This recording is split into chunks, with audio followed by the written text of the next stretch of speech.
Hey y'all, welcome back. More 38 Chevy updates. No model car stuff, sorry. If you're here for model car stuff, there isn't any in this video. Thanks for coming by. But stick around, there's some car stuff. All right, so there she sits. It doesn't look like I've got a lot done, but I really have. The cross member is bolted home. She's in. And it took me quite a while to really settle on the location because I had to re-bolt the fenders up and mock those up to make sure that that tire and wheel was going to be as centered as I could get it in the wheel opening. But even that was a little bit of a guessing game because I couldn't put the steering rack on it, so I had to kind of make sure the wheels were straight ahead. Anyway, I hope when it's all said and done it looks good. So that cross member is all bolted home. It's a Chassis Engineering bolt-in cross member. It kind of clamps the frame from the top and the bottom, and then the cross member bolts to itself.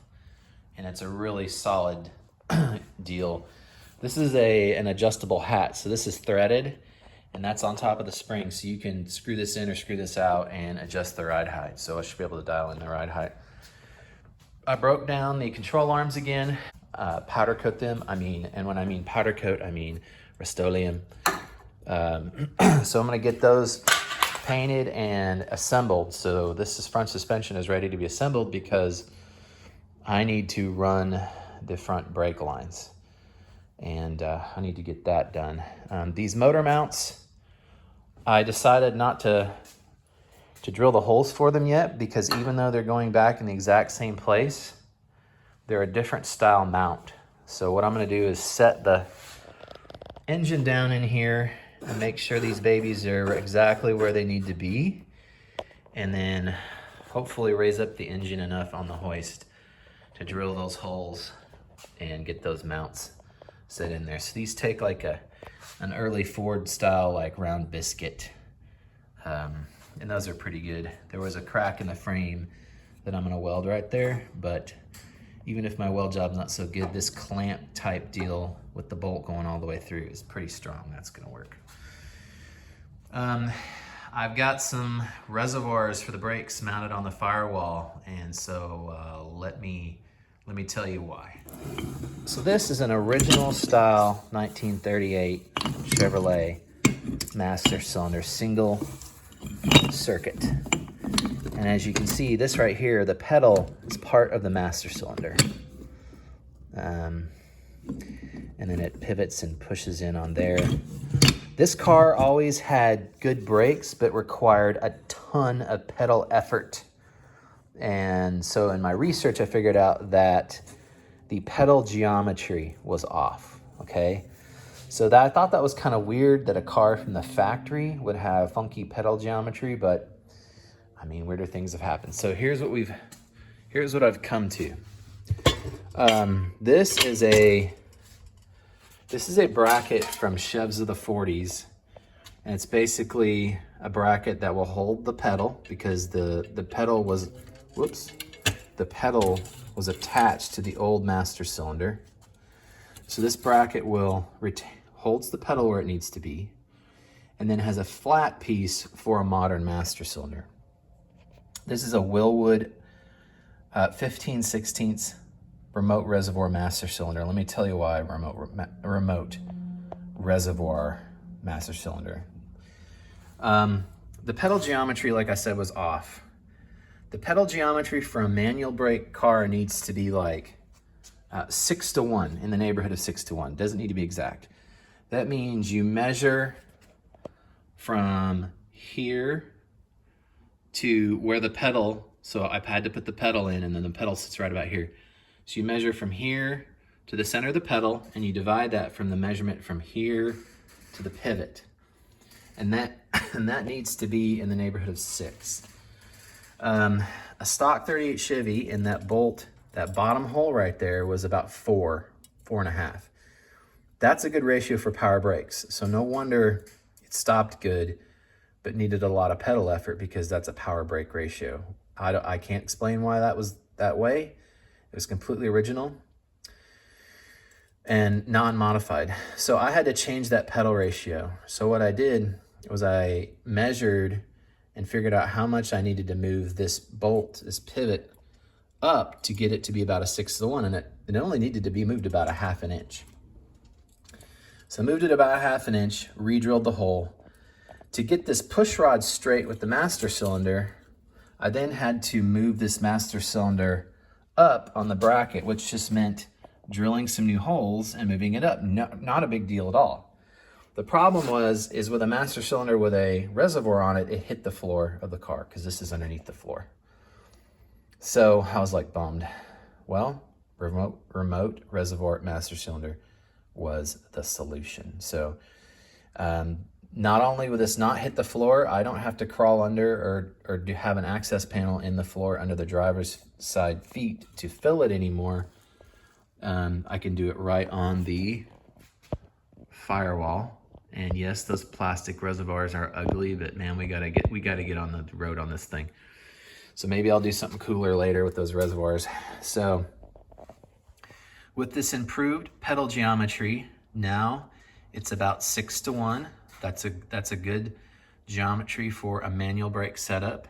It should stop well, and it should not have a ton of pedal effort, and have a two circuit master cylinder now for safety.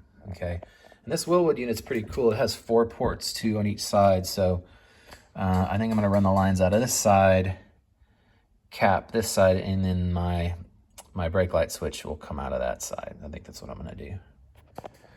So now that I've got the master cylinder all sorted out and the cross member on, as soon as I get those control arms and brakes on, I'm gonna run the brake hard lines. This is some Nycop. It's nickel and copper together, and it bends a lot easier than steel. And here are my fittings. I've got a really cool brake fitting tool, inverted flare tool that I'll show you in another video. And just got to run those brakes. So this has had red wheels on it poking outside of the caps and the white walls, and I'm wanted something different than red. So I went with this color. It's called Krylon Gumdrop, and then we've got these Lancer caps.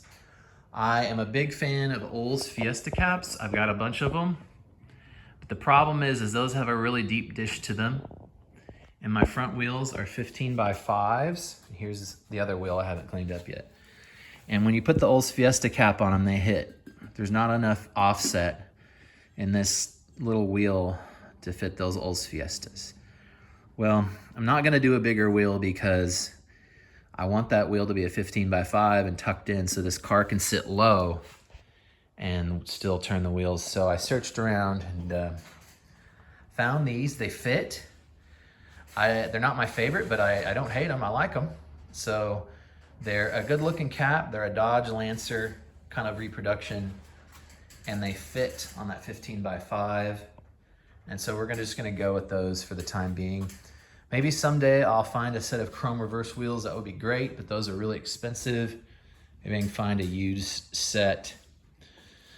So I've got those 15x5s for the front, and I've got 15x6s for the rear. That's the old wheel. See the red poking out with the Olds Fiesta cap. That's a good looking hubcap. I don't want to sell those. I think I'm going to keep them for something because I just love them. So got the cross member bolted home, got the brakes sorted out. I just need to run the hard lines to the little brake tabs right there and get the suspension completed. I think I've got the steering figured out. I've got a new U-joint for the steering, some double D rod, and then I've got a U-joint for the rack. So I'll need to kind of assemble all that and figure out how that's gonna go. I'm thinking it's gonna need a middle joint, meaning the rod will come out of the steering column down and probably around in this area have another U-joint in it to send it kind of down that way towards the rack, because if it comes this way, it'll kind of get out of the way of the engine because the engine's going to be right here. So kind of do a kink and down to the rack. I think that'll work. So anyway, yeah, I mean, I've been working a lot on this, even though it doesn't seem like it. But this thing's about ready to be back on four wheels, not really very far at all.